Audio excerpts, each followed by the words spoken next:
Hello, welcome back to part 26. Yep, we're really racing through the parts now. Just before I play this match, I decided I'm just going to do a brief explanation of the roles of the team and stats, just in case there's people watching, which I'm sure there are, who don't really know all the skills and thingies mean attributes. Okay, so the first one, MA, is movement allowance, which is fairly easy to explain. That's just how many squares each turn they can move. Strength is how many dice they get on blocking other players. So, for example, the Skink's pretty weak.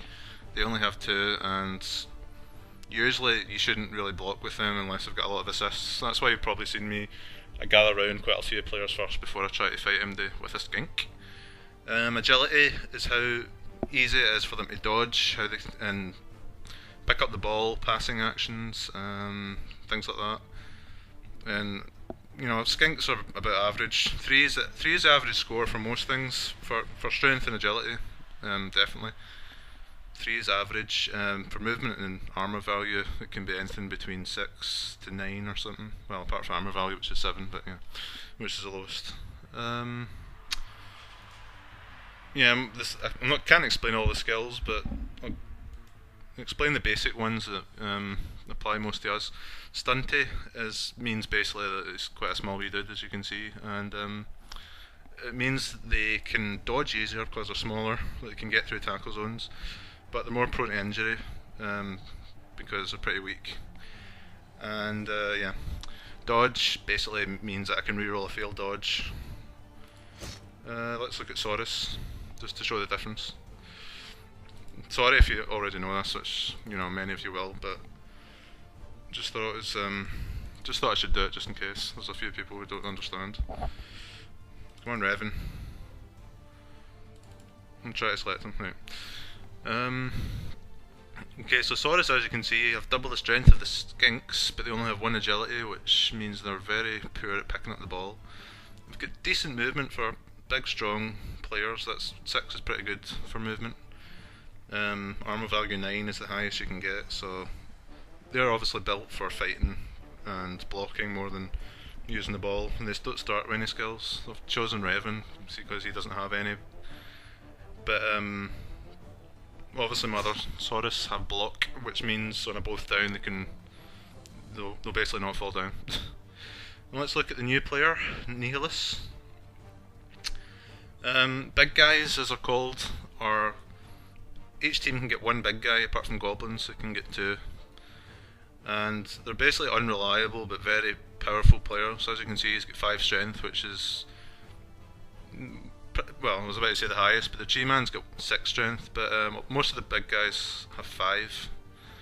Low agility, strong armor, decent movement, and he's got quite a few skills, as you can see, but not all of them are good. Thick skull means they won't get knocked out so much. Prehensile tail makes it harder for the enemy players to dodge away from him, which is quite useful.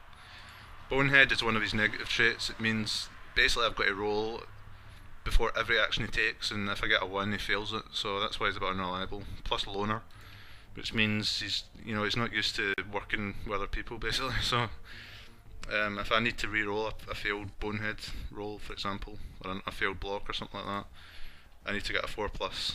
And finally, Mighty Blow, which is basically just a blocking skill, which adds to the armor or injury roll.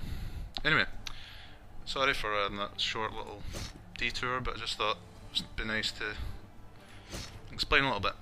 Anyway, let's play our first match against the Spit Gob Dribblers Goblin team, which will be fun. Hopefully we should get some decent kill XP on these wee dudes. Okay. And of course, this is the debut of Nihilus, and hopefully it can be better than our 2 Resident Sith Lords, Revan and Malak. And for once, the team values are pretty even. Oh wait, was I looking at the wrong thing there? Obviously I was, because we're playing orcs, which isn't as easy, but that should be fun. I won't skip this because I've not talked about orcs yet. Well, like I said earlier, in the earlier videos, I played a full campaign with orcs. They're suited as a beginning team because they're very strong, with good armor value, and they can do a lot of the basic things quite reasonably well. They don't specialise really, but they're quite easy to play to get the hang of. But they're a pretty tough team. They've got strength 4 players like us. They don't have as many as us, but they've got black orcs which are pretty tough. You can field goblins and normal orcs which are still pretty tough. They've got good armor value and decent stats. So I wouldn't expect us to be able to bully them like we did with elves. I mean, just the humans gave us a bit of trouble, like given us injuries and all sorts, so the orcs will probably, well, they'll definitely be able to hold their own, so it could be a bit of a bash war in the middle. And we'll probably be relying on skink agility a lot in this game. And hopefully, Neelis can start with a bang and just get flying. But it'll be pretty hard to get injuries on these orcs, because they're pretty hardy.